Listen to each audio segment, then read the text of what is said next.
Yeah, but we're about to kick it off with our next panel. So I'm excited about this panel because this is a panel that is very dear and near to Dylan and to her heart because she was a part of this fellowship program as well. So before we get into today's conversation, I'm gonna make sure we have each panelist introduce themselves, and I'm actually gonna start to my left this time. Go ahead and introduce yourself and tell the people exactly a little bit about what you do. Yeah, so my name is Gere Johnson. I am an alumni for the Alliance for Watershed Education. I was actually in their second and third cohort of 2018 and 2019. And in 2021, I was actually a mentor for the incoming fellows. I'm also a UConn student at the University of Connecticut. I'm a senior, so I graduate in December. Can't wait. And I'm actually a natural resources major with a concentration in environmental sustainability and conservation. No doubt. And her family's here too to support her. So big up to her family over there. Came through to support her this evening. Yes, yes. And right here to my right. Hi, my name is Abdullah. I'm a Temple University junior. And yeah, I'm also a Alliance for Watershed Education alumni in 2022. And yeah, right now I'm in school, working as well. So. Okay, shout out to our students on the panel. And last but not least, to my far right. Hello, hi everybody. My name is Nagiarry, roots from IT, and I've been loving and living and being in service of this land, Lenape, Hocking, land of the Lenape, Philadelphia since 2010. It is an absolute honor of my lifetime. And I was a fellow, the very first cohort in 2017, and I love the Watershed Alliance for Watershed Education, and I'm always going to be rooting for their work for the rest of my life. No doubt. So if you can see the running theme right here, all of these young people have joined the Alliance for Watershed of Education. So this is what the panel is actually will be talking about, is the voices of the future. So I want to make sure that we tap in with our young people and make sure we give a chance for our young people to have a voice at these tables. So that's why we wanted to bring forth today's panel discussion. So I want to start with you to my left. When it comes down to just even being a part of the Alliance, why did you want to be a part of the Alliance? Yeah, so actually I'm gonna do a lot of shout outs. I was in the science program WINS, Women in Natural Sciences, at the Academy of Natural Sciences. And that's an all-girls science program for young girls that are going into high school and in high school. So it's a 4-year program, highly recommend. And that actually is the program that started me off in the environmental field. I mean, I was always interested, but they actually gave me the tools to become an environmentalist and to learn things that I like, working in watersheds and even agriculture. And actually with the conservation and when I was going into senior year of high school, I was able to go to Mongolia, and me and a few other girls went there to study climate change and kind of talk to the nomadic people there that were herders and kind of tell them why some of their animals were dying, talk to them about climate change. And I didn't realize until years later that actually started me on the conservation path in reference to agriculture work. Wow, that's deep. That's really deep. And I want to ask you too, Abdul, so when it comes down to you, what made you get interested, or what made you become interested, I should say, within the Alliance? Well, it started, oh, sorry, this is loud. But it just started with me doing an internship in high school, with John Hines Wildlife Refuge. And then with more opportunities, I got connected to the Alliance and did the fellowship over the summer. So from that, it stemmed me just, being passionate about just nature and environmental education and, general. So. I love that. And I want to ask you the same question, especially because you were a part of the very first cohort, what made you want to be a part of the Alliance, especially kicking it off, something that not many people even knew about at the time? Yeah, my love for the land, for people. Growing up in IT, I grew up seeing my parents advocating for the land and for people. And when I needed to come here after 2010 earthquake, and observing Philadelphia and learning about the different ways that people engage with the land. And one time when I graduated from Temple University with a degree in geography and urban studies. And one time, I was introduced to the fellowship program, and I was like, wow, this is perfect. I felt called to apply for it, and it was just an absolute honor. No doubt. And Abdul, I want to get you back into the conversation by kind of sort of breaking down what Watershed is, right? So for you being an advocate and being someone who's passionate about it, can you break it down to someone who's just now getting to understand what it means? The Alliance? No, what does it mean, even mean Watershed, like the understanding of it? So for me, the Watershed was explained, when I first joined the fellowship. So it's kind of like a coalition of like different areas. Well, MPA are like locally of like different like watersheds, and which makes up the Alliance. But yeah. Okay. No, and I want to ask you the same question. As far as someone who's passionate about it, someone who's an advocate about it, can you break down in your definition of Watershed? Yeah, so like Abdullah said, it's definitely when you're joining the Alliance for Watershed, we kind of talk about the exactly what a watershed is and how it relates to our centers. So like I lived in South Philadelphia, so that is actually a part of the Schuylkill River watershed. So basically a watershed is where there's like a waterway, and say like precipitation happens or rain happens, it's where the water runs off into that waterway. So we can have like different watersheds. You can have multiple watersheds in a specific area. Like we can be the Schuylkill River watershed as well as the Delaware River. All right, that makes sense. And I want to ask you to my far right, what success stories or achievements can you share regarding community-driven initiatives that have helped impact local watersheds here in Philadelphia? Local watersheds, in terms of what the Alliance does? Yes. Okay. Well, I can speak from one of my personal experiences. When I was a fellow at the Cobbs Creek Environmental Education Center, and I would be on the trail every single day and just bringing my absolute joy to be meeting with diverse youth and families, going to daycare centers, in and out of the trail, and just inviting them to come and touch the leaves and engage with the land. And I remember one time there was a child or youth, however you want to define it, who was afraid of touching or seeing lizards and all that. So we had different objects, and we're like, okay, let's engage with this object. How do you see this lizard?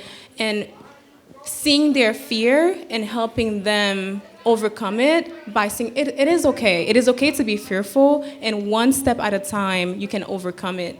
And he was very excited and giving me a big hug, and I was like, wow, this is the kind of impact families are having, the watershed education is having every single day in the lives of families and of youth. Mm-hmm. And Abdul, I want to ask you the same question about any success stories that you're able to share while being a part of the Alliance.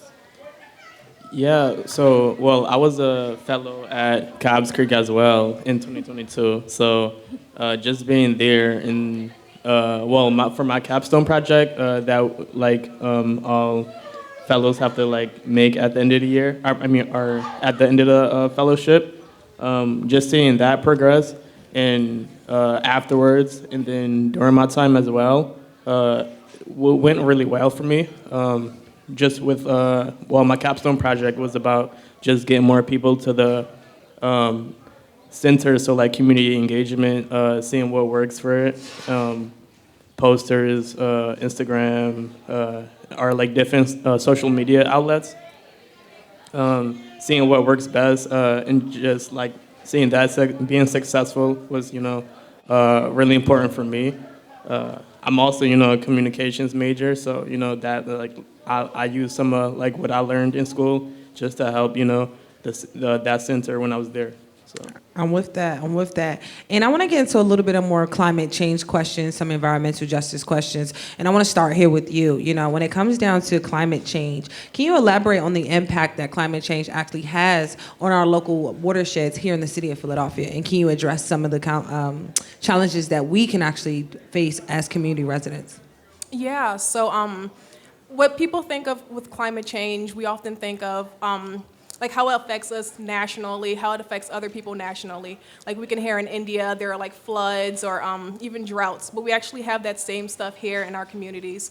And I would say that affecting Philadelphia specifically, the flooding in general. I remember like last year where the parkway was flooded. Oh, yeah, like, yeah, yeah. People were jumping in the water, and it's like, that's a big problem. And nobody is talking about it anymore. Like, it's a lot of the kind of like fast media where it happens at the time, people forget about it later on. But that stuff is still happening, and it's going to be happening more frequently, actually. And but in reference to like the Schuylkill River, we have flooding, we have even like droughts that happen, and that actually affects the vegetation that we have around here. So now, we have native plants, native trees like oaks that are actually dying, and we have to, outsource from other areas to kind of not even combat climate change, but actually to kind of just keep up appearances. And that is not saving us in the future. It's going to be, more detrimental in the future. And it's also more expensive. So the money that we're paying in taxes that are going to, local policies and stuff, this is where our money is going. We have to think about the future and how it can be more sustainable for the future, not just like today. I definitely agree with you when you say that it's not going anywhere, and it can happen again, and it will actually happen again if we don't do something about that. I definitely agree. And I want to ask you a question, specifically your opinion, because I know that this is a perspective question. When it comes down to the Alliance, how does the Alliance address population-related concerns about habitat and different things about species that are that are growing within our local watersheds? How are they doing? Or I should also include species that are being harmed by our local watersheds, really. Species that are being harmed. I think each environmental center, it all depends on the local space, right? The geography and the land itself. What does the land need? And I think each environmental center is approaching that based on the needs of that land where it is. I know they do a lot of restoration projects, definitely, depending on the location. And I would just invite everyone to explore the 23 environmental centers that are in Philadelphia and getting to know their work, because they're doing a lot of work around exactly that. I love that you came with the names and the addresses. I love that. Yeah, and you can, the watershedalliance.org, they have a lot of information. It all depends on the location themselves. They do, there's a lot of work being done. I think the centers can speak more in depth about the work that they do per location. And Abdul, I want to go back to the climate change question and ask you that question as far as how has climate change impact our local watersheds? How does climate change impact our local watersheds here in the city of Philadelphia? Well, I think especially, with raising temperatures and everything, I feel like that affects our watersheds, especially with, the increased, precipitation and everything. It was pretty, it's getting a little colder today, but still hot, But that has its, impacts, and also with just the solutions. Also, I've been to the Discovery Center. They had their annual fest, and they did a lot of tabling and talking about just what we can do to better that specific local watershed, and also they had different orgs come out, and I think it was I'm forgetting the name for it, but it was a tree organization where you can get your own plant and plant it in your neighborhood if you signed up for it. So I think that would be beneficial in relation to raising temps and everything. So I think with that being a problem, the solutions are on the way and growing. So I love that the solutions are on the way. We need more voices like you all of the future so we can create more solutions. I definitely agree. And I want to get into this environmental justice question, right? And I'm going to start with you. So environmental justice is a critical part of just the conversation in general when it comes down to watershed. How has the Alliance, in your personal opinion, how does the Alliance produce programs or initiatives that promote equality when it comes down to marginalized communities such as ones that are in Philadelphia? Yeah, so a big thing with the Alliance for Watershed Education, and specifically the centers, we're really community-based and community-centered. So, John Hines National Wildlife Refuge. It's in West Philadelphia, and they actually have like educational programs with the schools around there to get kids inside of the center, get them involved in the environment in general. And that's the same case with a lot of the other centers that we have. And I would say that. Well, just when it comes down to equality with marginalized communities, how can people make sure that they're participating when it comes down to what the Alliance is offering? Yeah, so definitely just like getting involved with the schools that are in our neighborhoods. Even with like TTF, that's the first fellowship that I did, Tukani, Tacony, Frankfurt, Watershed, and we had programs with the local daycare centers and like boys and girls clubs. And a lot of those kids, they were used to seeing us in the neighborhoods. They're used to getting out on the trails, you know, having programming with us. So they knew our faces. They knew that what we did in the environment, and that they knew that when we come, they're going to be outside in the environment. They're going to be, you know, walking the trails, looking at turtles. They're going to be, you know, just knowing the environment, that the neighborhoods that they even live in. And, you know, I would say that getting young people and youth involved in the areas that they live in, knowing that these places are there, are building connections that they're going to continue to, you know, be involved in the environment and want to do what they can to protect it. Mm-hmm. And Ms. Johnson, I want to get you back into the question as well, into the conversation, specifically asking, you know, when it comes down to marginalized communities, how can people from marginalized communities in the city of Philadelphia be a part of what the Alliance has to offer? Oh, it's for you. Yes, I'm sorry. My apologies. You're saying how can marginalized communities? Marginalized communities such as Philadelphia get involved in more projects and initiatives that the Alliance is actually offering. Awesome. I would say one, definitely join or apply for the fellowship program, summer fellowship program on the website. You can find more information. That's one way to involve your families into this program if they're interested to get more experience and learn more about environmental conservation, education, and advocacy. Another way is your local neighborhood, right? Because there's a stormwater runoff right on the street here. And by keeping the streets clean, you're also advocating for the river and for the Schuylkill River, for the Delaware River. So I would definitely say love on and advocate, continue to love on, because I know there's a lot of great work happening citywide. So continue to do that work, involve youth and families into the programs that you all offer, because it's all interconnected. By taking care of the areas that you live in, you're also taking care of the stormwater runoff and of the Delaware River, because again, it is all connected. And I would just invite families to explore the Alliance for Watershed Education of the Delaware River online, because there's a lot of information available.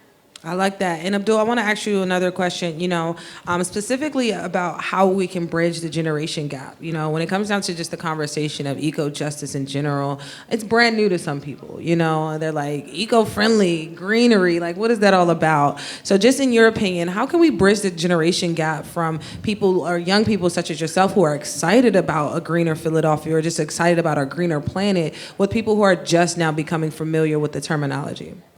Exactly, you know, I'm still new to it and, you know, still learning, you know. I talk to my, like, brothers about programs they have in their high school or just programs they see around, like, they go to the park a lot, so I tell them, you know, if anything, you know, just see, you know, what programs they have to offer, you know.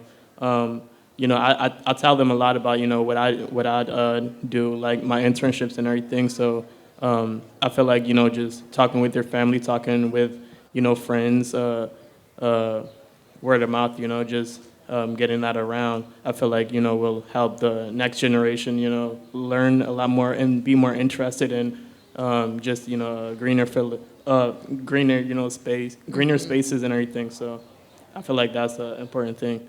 I'm with that. And Ms. Johnson, I want to ask you the same question as far as just closing that generation gap from people who are just getting familiar with terminology you love and you are so passionate about as a young person, how can we bridge that generational gap? Yeah, I would definitely say the main thing is like being open-minded.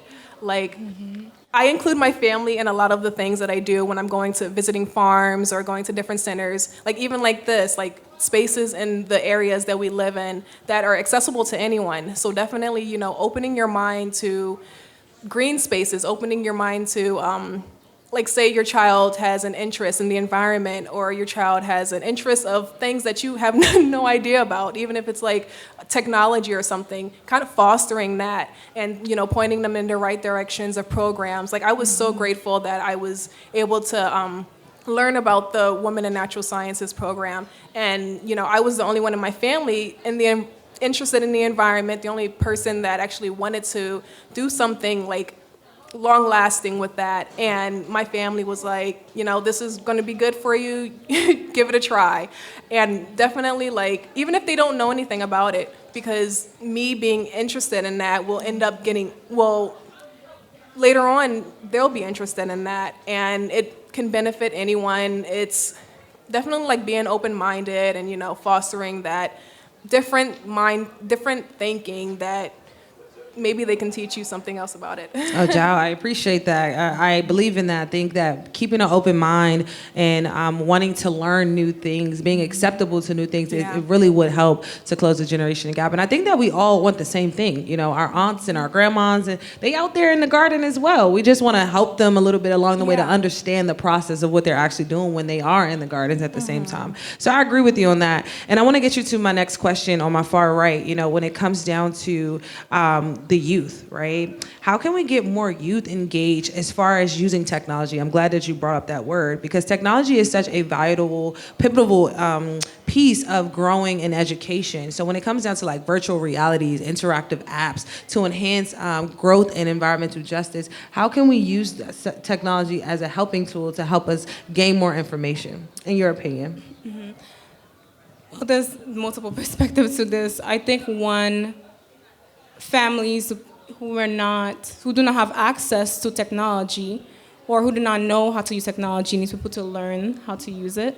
And there needs to be funding and programs, and there is, but continuous more funding and programs for that in various neighborhoods. So that's one angle. The other is understanding people's ways of engaging with technology and their own learning abilities, and finding ways to have mentorship to help them understand how to engage with those. There's a lot of videos and information online.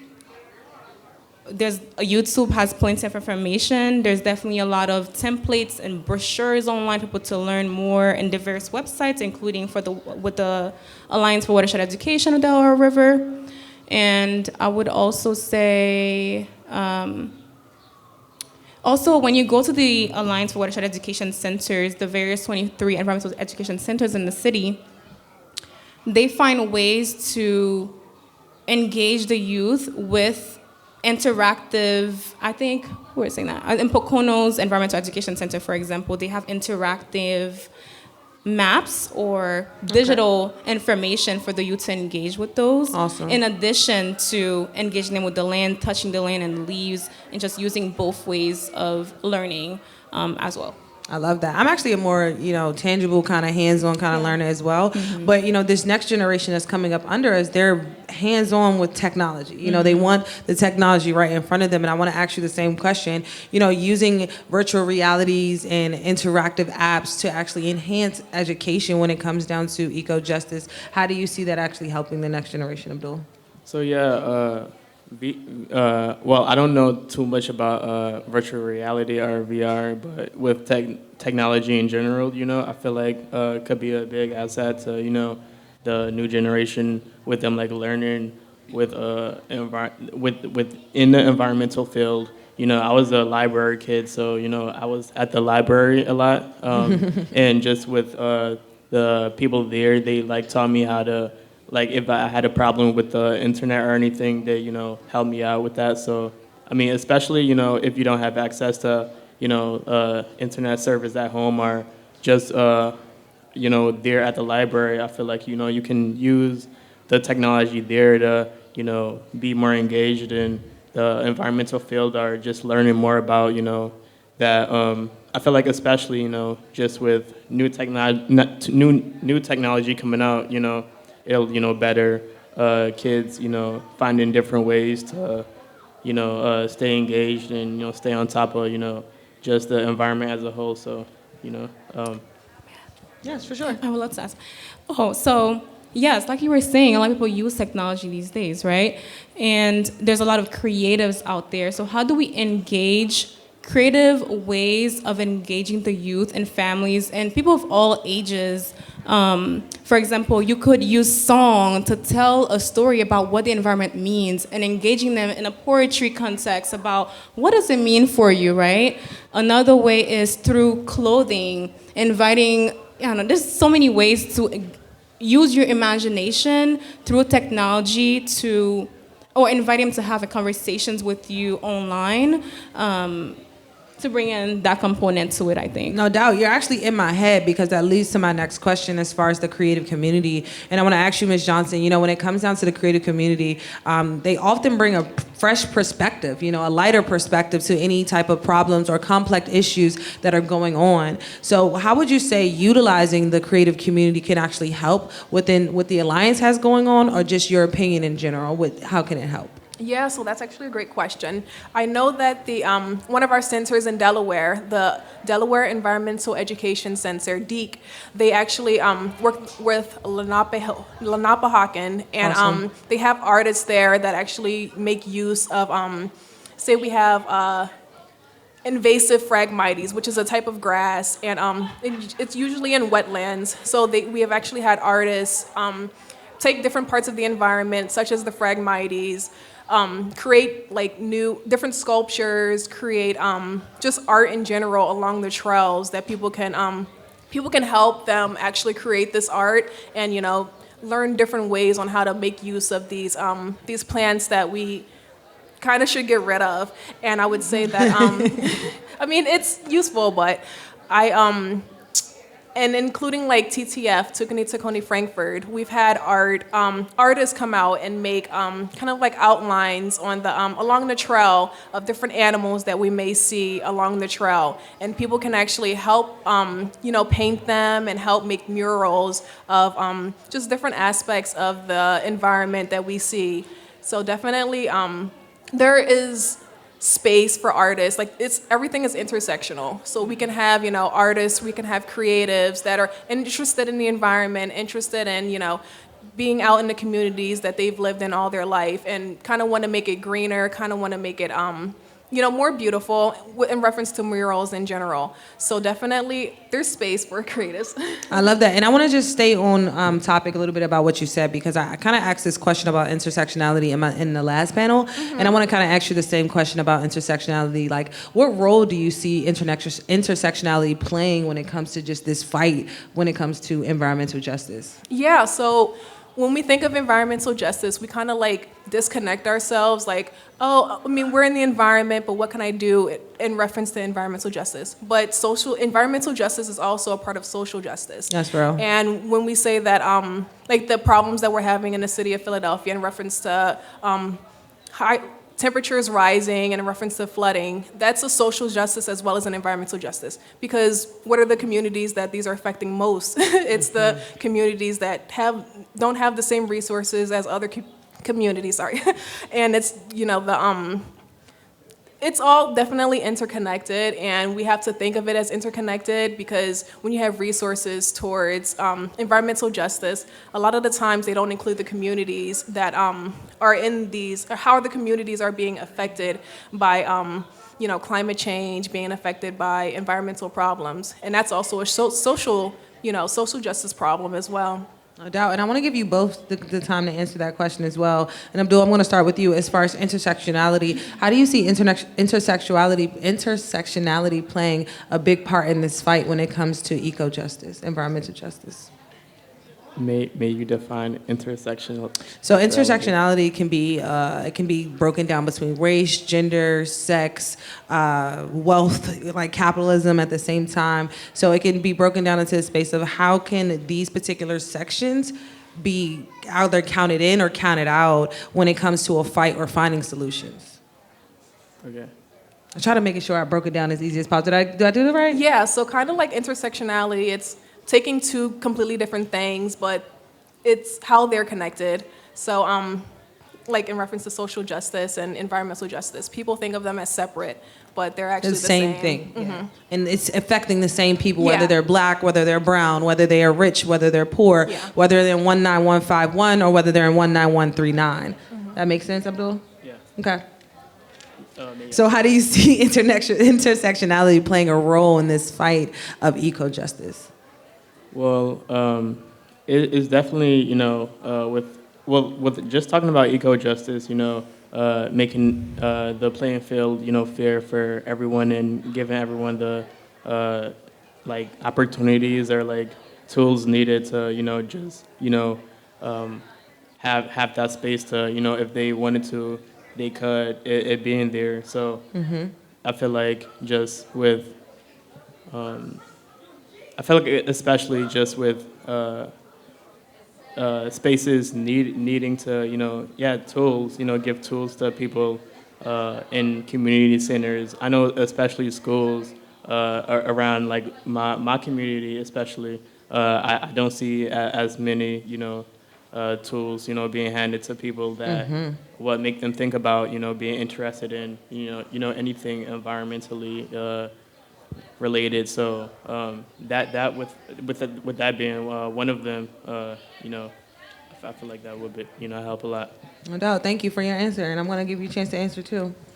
Okay, so I think this answer is multidimensional. On an emotional level, right?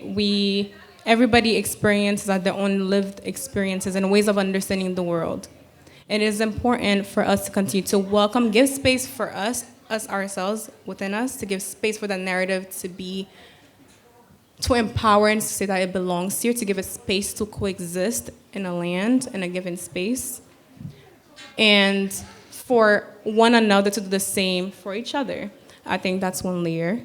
And healing as well, I think that's the part of intersectionality, giving space for our emotions to go through how we understand what environment means, our experience with the land, how did we grow up in the land, and how do we then understand, what do we need to heal from so that we can then overcome, and including with our families and with one another.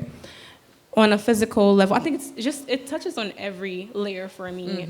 Structural, systemic, it's connected to everything. We're all living beings, and that impacts. I think we just need to love one another more and accept our journeys and welcome where we are, how we understand the land, and give space for that, empower that, and say your insight matters and how you understand it, and it belongs here, and how can we grow together based on that? That's real. That's real. I think the key word that you said is understanding the land. I think a lot of people just see greenery and scenery and oh, that's just grass. You know what I mean? But it's a lot more to it. But you got to do your research. You got to be in love with it in order to, go ahead. Yeah, and also it's welcoming their imagination. If a child sees green spaces as, oh, so alive, it reminds me of a lizard.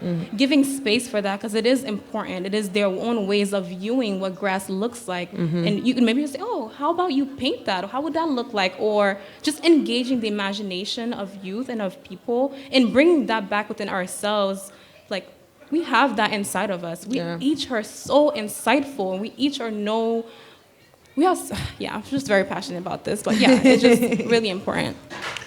I like that. And we have about 10 minutes left. So when it comes down to today's conversation, again, this panel was entitled Voices of the Future. So you're hearing from some young people here in the city of Philadelphia that are very, passionate and inspired by what eco-friendly world, an eco-friendly, greener Philadelphia economy would actually look like.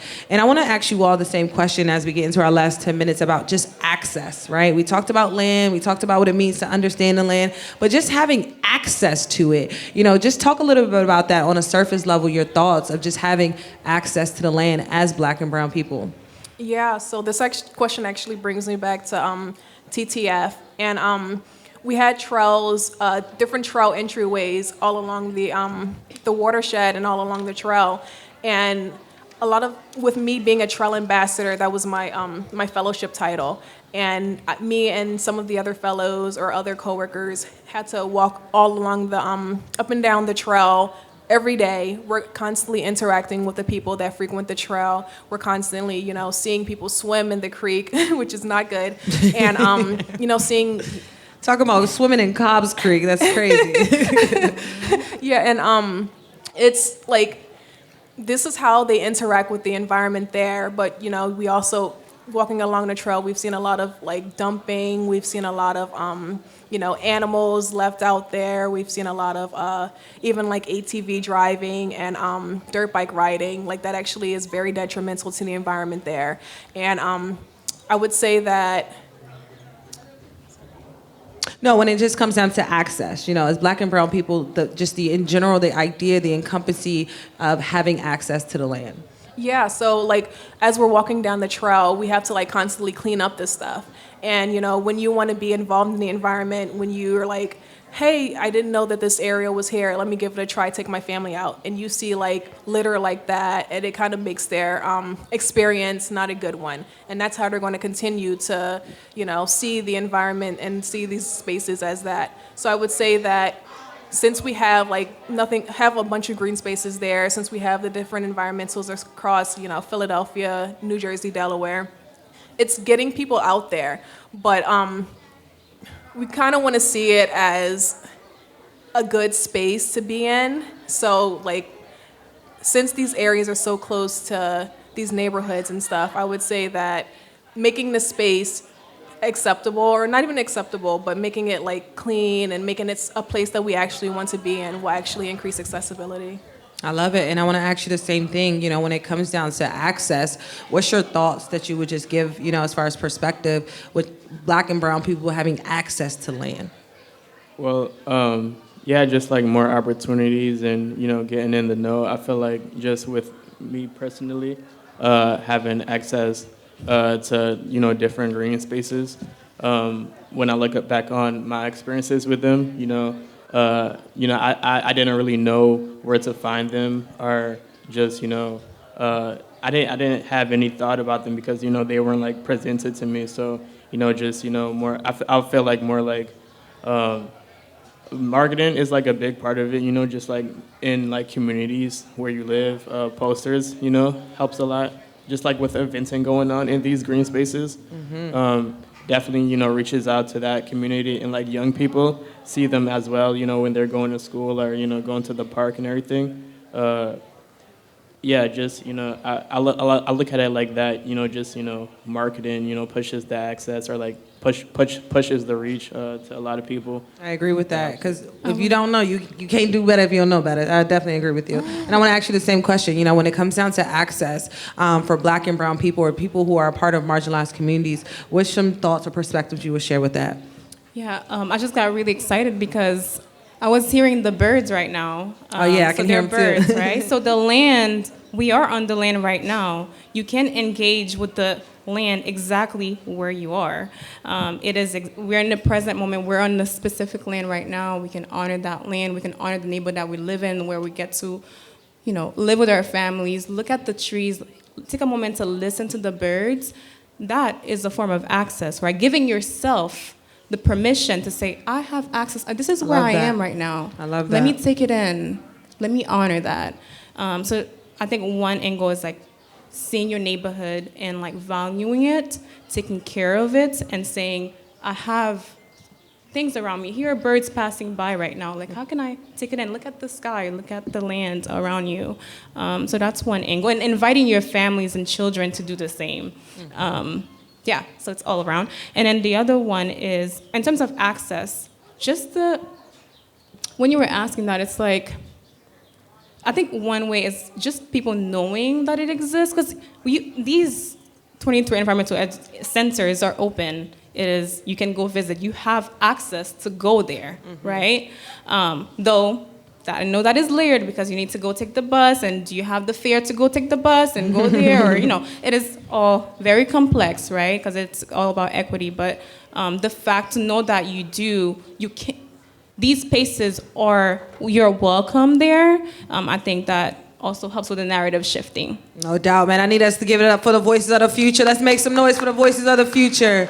Each panelist today was hand-selected because they were a part of the cohort, and I'm excited about your future, for sure. Thank you all for being proactive about your own future. So I'm going to give you time to shout yourself out if you want to share any information how people can find you. Yeah, so actually I created an urban garden to get BIPOC people out, just get people out in the green spaces in general, and in reference to like food security, kind of trying to fight that. So I actually created an urban garden and farm directory. It has different farms that are in Philly and Jersey. I'm currently working on getting it like to other places in the country, but just informing, kind of like increasing that access to the different food spaces that are there. So it's Urban Garden Farm directory, or Urban Garden Farm, URBN, farm.com. No doubt. And Abdul? Yeah, my name is Abdullah again. I will give my email, but it's too long. So, I'll stay around if you guys want to, come up to me. I'm always open to, network with different people and everything, so. Yeah. No doubt. Again, my name is Nagiarry, and I just wanted to quickly say, if that's okay, I was speaking with someone named Dwayne earlier, who runs or operates or coordinates the Reentry Community Farm Program. Oh, yeah. And anyway, I was really great conversation. Okay, let me.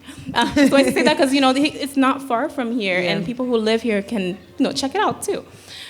In terms of, you said to... Just if I can find more information about what you got going on. Me. Well, I think me is an extension of all the things that are happening around. So I would say, check out all the great work that Our Community Center is doing.